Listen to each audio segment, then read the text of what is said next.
Inquisição foi um fenômeno que atravessou 6 séculos da cristandade.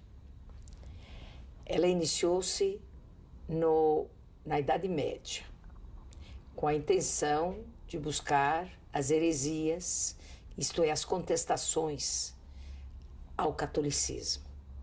Mas ela não tinha ainda o caráter que ela vai adquirir na época moderna. Na época moderna, a Inquisição foi estabelecida na Espanha em 1480 e em Portugal em 1536, apenas, quer dizer, meio século depois. Mas aí o caráter principal dela é o seu caráter de polícia política. A Inquisição foi um tribunal que espalhava seus agentes por todo o império, tanto no reino como nas províncias de ultramar, tomas referentes à dúvida religiosa. As contestações à religião oficial, que era o catolicismo.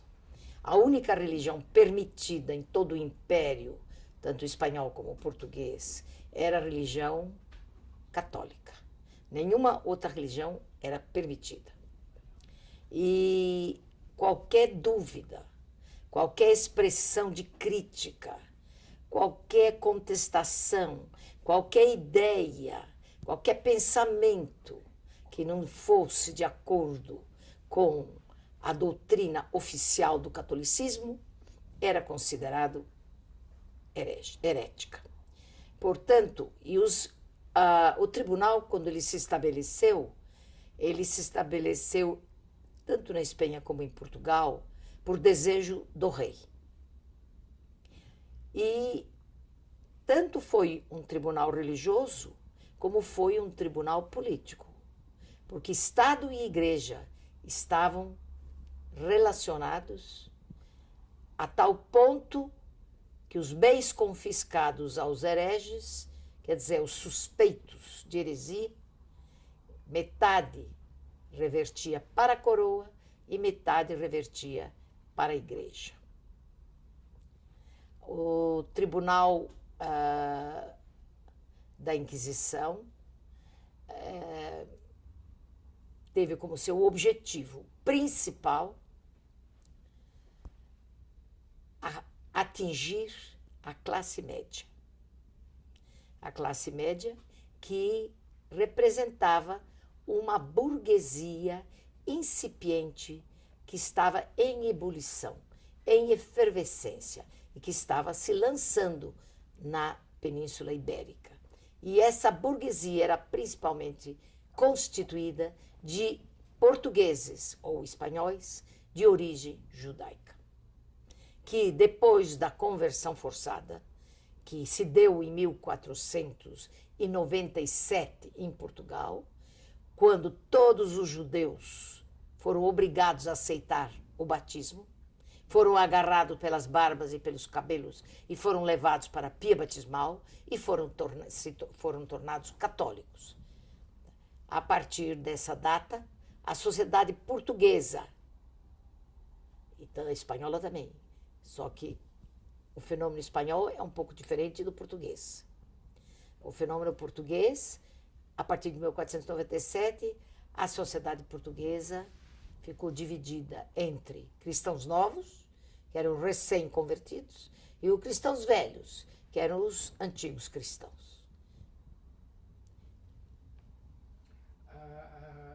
Além dos judeus, outros também foram levados a... A maioria dos perseguidos em Portugal dos perseguidos, dos denunciados, dos prisioneiros, foram os portugueses de origem judaica, conhecidos como cristãos novos e acusados do crime de judaísmo. Agora, a Inquisição, no início, e a Inquisição foi estabelecida exclusivamente por causa da questão judaica.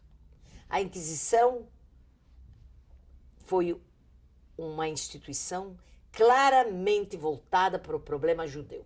O que incomodava em Portugal eram os judeus. Havia também árabes, havia outras minorias, mas a maioria perseguida foi a classe média, a burguesia constituída de judeus. Agora, depois, posteriormente, não no início, porque o início, tanto no Édito de Expulsão da Espanha, como na ordem de Dom Manuel da conversão forçada, sempre o objetivo eram os judeus. Agora, posteriormente e gradativamente, outras heresias foram sendo introduzidas, relacionadas com a fé, com a religião, com a crença, ou com o comportamento. Aí então foram incluídos, além do crime de judaísmo, outras heresias, como blasfêmias, proposições heréticas, bigamia, sodomia, homossexualismo. E a Inquisição passou a perseguir também esses comportamentos e esses outros crimes. Mas eles sempre constituíram uma minoria em Portugal e sempre constituíram um objetivo secundário da Inquisição. Porque a Inquisição estava preocupada com o confisco. A Inquisição foi um tribunal político e religioso com interesses econômicos. O que a coroa e o que a igreja estavam interessados é na maior quantidade de bens que ela podia confiscar a essa classe média. E a heresia a religiosa e a religião era um excelente pretexto. Então, dizer que qualquer um indivíduo podia acusar um outro, um rival por alguma razão qualquer podia acusar um outro, um parente podia acusar um outro parente, cartas suspeitas, cartas anônimas eram recebidas e aceitas como testemunho do crime. De modo que toda a população portuguesa se tornou vulnerável, porque ninguém sabia quem poderia ser denunciado amanhã. Mas a maioria, realmente, os maiores vítimas foram realmente os judeus. Os judeus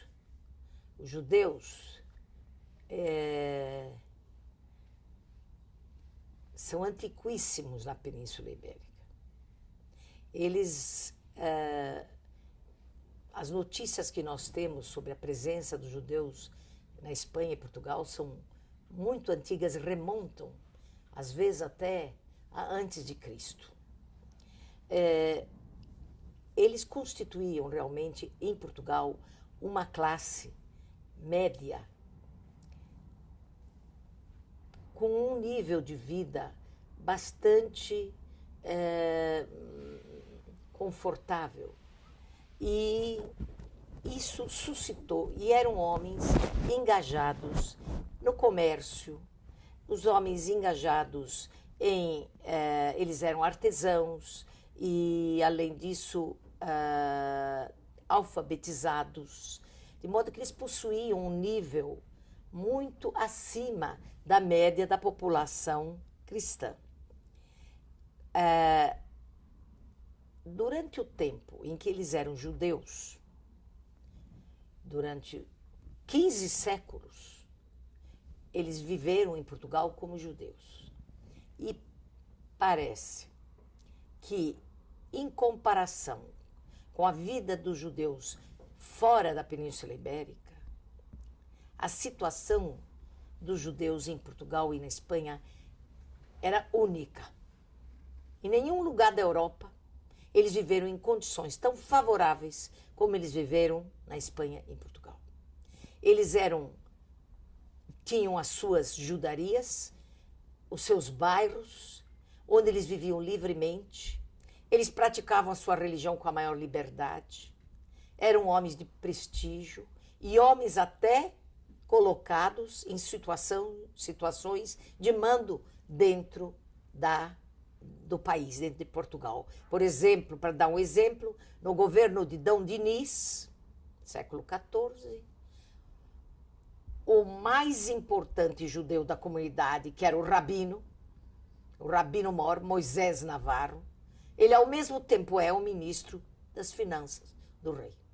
Então você pode ver que o mais alto cargo do país e o mais alto cargo da comunidade judaica era a mesma pessoa.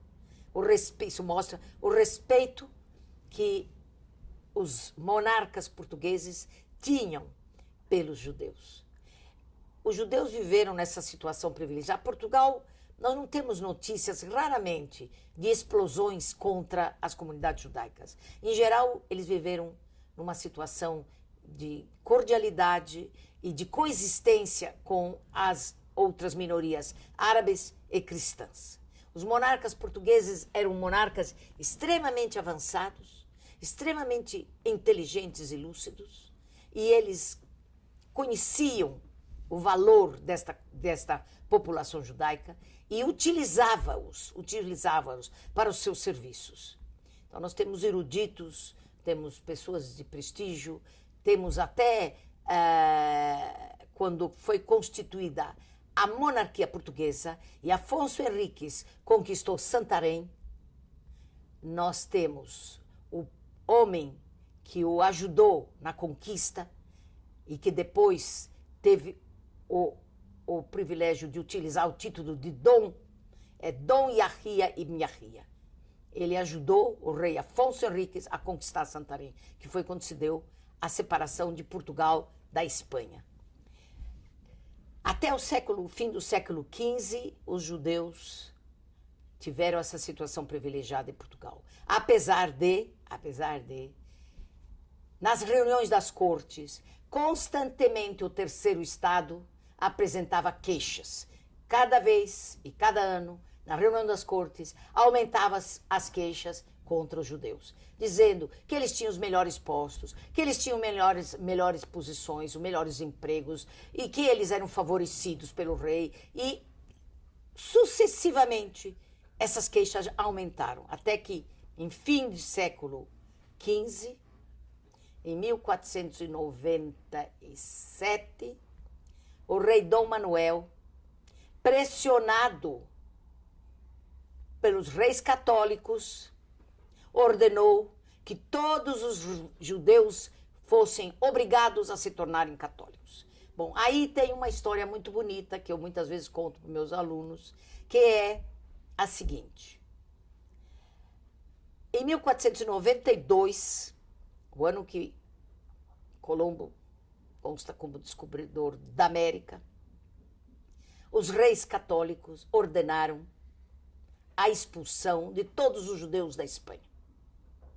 Mas os judeus tinham uma opção. Se eles não quisessem se converter ao catolicismo, eles podiam sair. Mas quem quisesse ficar em Portugal podia ficar, mas como católico. Bom, mas a Inquisição já existia. Isso em 1492. 1480, a Inquisição já foi estabelecida. Quer dizer, já existia um tribunal que ia vigiar o comportamento deles. Mas mesmo assim, eles podiam ficar ou podiam sair.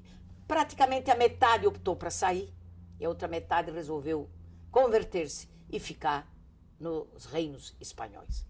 Nesse ano de 1492, reinava em Portugal o rei Dom João II, que precisava de dinheiro, que precisava financiar as guerras de África. E ele, então, faz um acordo com os judeus estarem em Portugal. Porque na hora de sair da Espanha, realmente é uma das situações mais trágicas na história dos judeus. Porque eles não tinham para onde ir. A Europa toda não deixava eles entrar. Nenhum lugar. A América não tinha sido descoberta.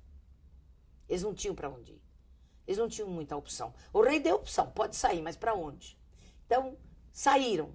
E os cronistas católicos, Bernaldes, o cronista do rei católico, ele conta como eles saíram por as estradas, cantando, velhos, moços, crianças, cantando pelas estradas. Eles trocaram casas e propriedades imensas por um trapo de pano que eles pudessem levar consigo. Eles trocaram mansões por uma caixa de algum mantimento, de alguma coisa que eles pudessem levar consigo. Quer dizer, eles saíram com nada. Porque eles não podiam levar bens, não podiam levar dinheiro, não podiam levar ouro, não podiam levar prata. Eles saíram com a roupa do corpo. E isso lembra muito a situação dos judeus no século XX, quando foram obrigados a sair da Rússia. Porque a Rússia também, quando deixou eles saírem, foi na década de 70, que os judeus saíram da Rússia. Quando eles saíram da Rússia, eles saíram com 20 quilos. Eles só podiam levar 20 quilos. Foi assim que os judeus, que também tiveram que deixar tudo na Rússia e sair. A mesma coisa aconteceu. Eles não podiam levar nada. E aí, então, os velhos morriam pelas estradas, as mulheres davam à luz nas estradas, mas eles cantavam as ladainhas judaicas para criar coragem e sempre com a esperança de que o Messias vai chegar. E o Messias virá um dia para redimi-los de todo esse sofrimento. E, nessa altura, o rei Dom João II de Portugal concedeu a eles de poder entrar em Portugal. Aí era fácil entrar, porque era só cruzar a fronteira. Deu 2 lugares para eles poderem entrar, pelo Badajoz e pelo norte, e eles, então, podiam se estabelecer em Portugal durante 8 meses apenas. Esses 8 meses, eles ficariam em Portugal, e depois de 8 meses o rei prometeu que ele lhes daria barcos, navios, e os ajudaria a sair para algum lugar, para onde eles quisessem ir. Mas o rei Dom João II recebeu por cabeça pagamento. Os judeus ricos pagaram muito e até pagavam pelos pobres, que não tinham nada para pagar. Tá? E entraram em Portugal um número fabuloso de judeus da Espanha. Contam os cronistas que, por exemplo, um cronista da época, que foi testemunha visual, ele menciona 120 mil judeus espanhóis entraram na Espanha. Esse número parece... Vocês sabem que estatísticas daquelas épocas não eram muito corretas, então não se sabe muito bem. O cronista dos reis católicos fala em 90 mil. Pensamos que talvez 100 mil tenham sido um número razoável dos que entraram em Portugal. Mas Portugal já tinha judeu.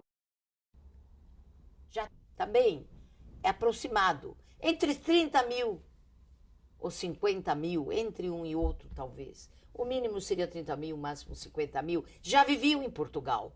Então, quando entraram mais 100 mil, já tinham uns 30 mil ou 50 mil, a população de Portugal, nessa época, era de 1 milhão de habitantes. Então, vocês têm aproximadamente 10 a 15% da população portuguesa constituída de judeus.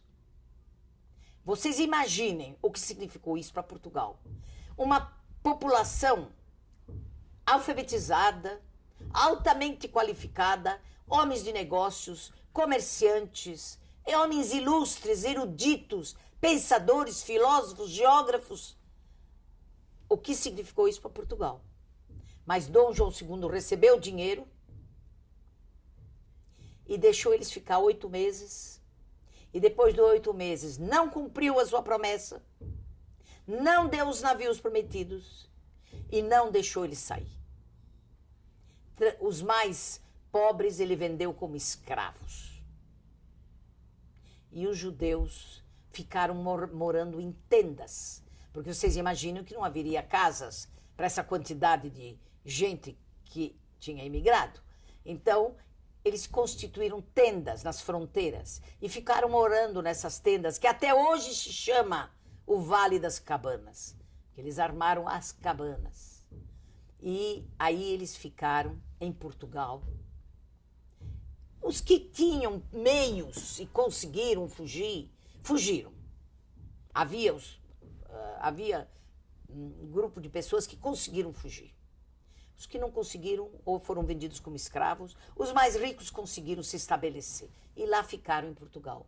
Mas Dom João II tinha um filho que se chamava Afonso.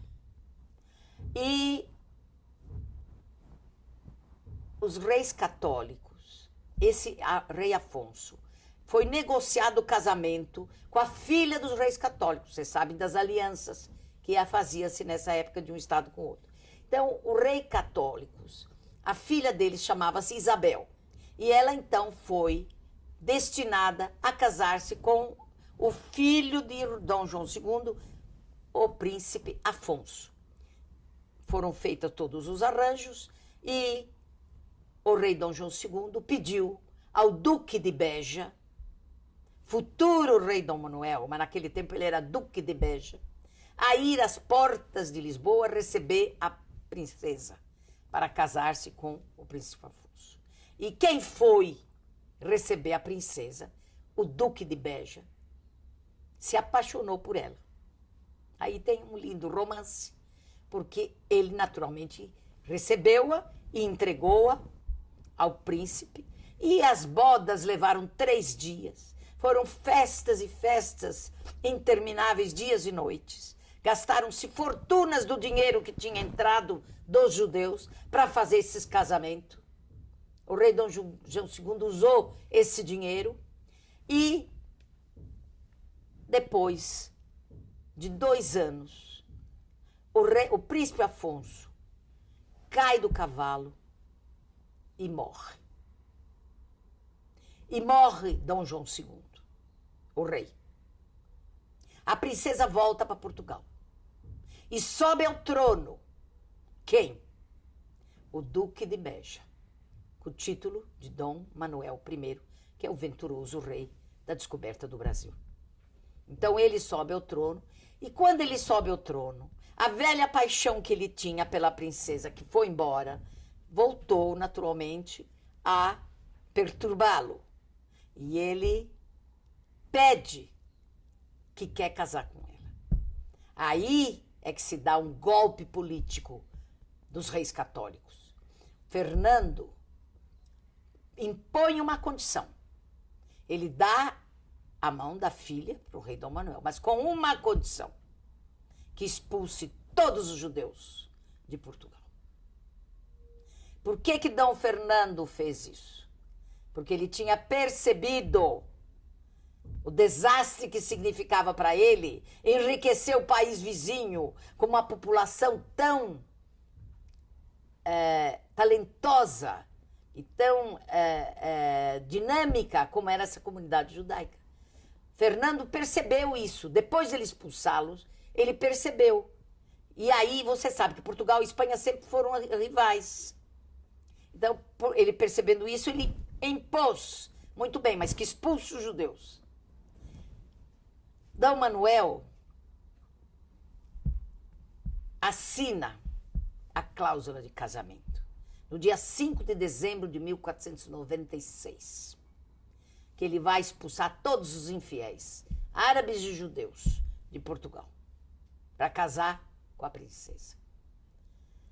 Mas depois de ter, ele dá um certo número de meses para eles se prepararem para ir embora.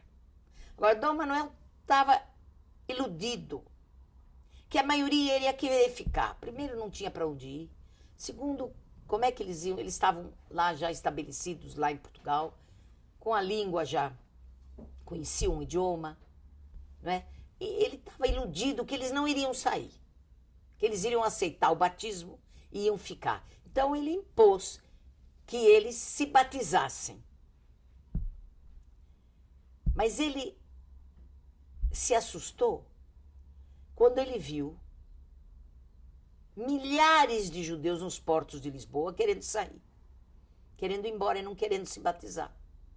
Aí então Dom Manuel impôs a sua política de força e determinou: não pode mais sair. Ninguém sai mais. Está fechado todos os portos. São obrigados, não tem opção, a se converter, a se tornar católicos. E aí eles foram agarrados pelas barbas, os velhos, pelas cabeças, pelos cabelos, levados para a pia batismal e foram batizados à força. Vocês sabem que os judeus religiosos, isso seria a mesma coisa que uma idolatria. Que para os judeus, que não podem adorar imagem nenhuma, o catolicismo daquela época era idolatria. porque tinha tantos santos, de pedra, de madeira, de tantos santos, e as pessoas adoravam aquelas imagens. Isso para o judeu era idolatria, porque para o judaísmo, Deus não pode ser nem pronunciado. Deus só pode ser sentido. Porque no momento que você pronuncia a palavra Deus com os lábios, você já o materializou. Deus só pode ser sentido. E ele é de tal maneira abstrato que ele não há imagem nenhuma que se pode ter dele. Então havia uma diferença muito grande entre o catolicismo e o judaísmo. Então vocês imaginem que os judeus religiosos, o que significava receber essa água do batismo. Porque para o judaísmo, você sempre deve viver. O supremo valor é a vida. Mas existe uma condição. Você deve só morrer se você for obrigado a ser idólatra. Porque isso é o que mantém o monoteísmo. O monoteísmo. Mas sempre, sempre você deve procurar viver. Porque o supremo valor para o judaísmo é a vida. Então, vocês, no momento de aceitar o batismo, para o judeu religioso isso era uma idolatria. E eles, então, nós sabemos notícias de rabinos, de pais que afogavam, jogavam seus filhos no mar. Temos a história de um pai que afogou os 4 filhos embaixo daquele Thales, que é o cálice sagrado que os judeus rezam. Sufocou os 4 filhos para que não aceitassem o batismo. Muitos jogavam-se no mar, se mataram. Os cronistas descrevem. Está tudo escrito nas crônicas. As cenas terríveis que se passaram então. E os judeus então passaram todos a se tornar católicos. Se tornaram católicos. Todos. Não tinha mais judeu em Portugal.